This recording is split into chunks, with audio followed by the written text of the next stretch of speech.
পৃথিবীর মধ্যে 6টি শ্রেষ্ঠ দোয়া, এই দোয়াগুলোর আমল যদি কোনো বান্দা বান্দি করতে পারে তাহলে পৃথিবীতে যতগুলো দোয়া আছে তার ভিতরে এই দোয়াগুলোই সর্বশ্রেষ্ঠ দোয়া বলেছেন নবী করিম সাল্লাল্লাহু আলাইহি ওয়াসাল্লাম।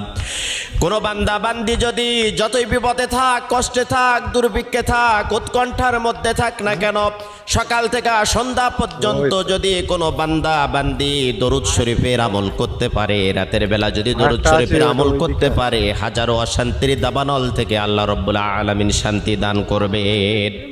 1 নম্বরে দরুদ শরীফের আমল করবেন। 2 নম্বরে ইস্তেগফার।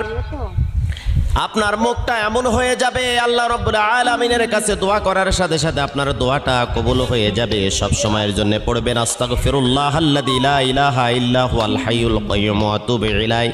যদি না পারেন তাহলে পড়তে থাকবেন শুধু আস্তাগফিরুল্লাহ। 3 নম্বরে আপনি পড়বেন ইয়া জাল জালালি ওয়াল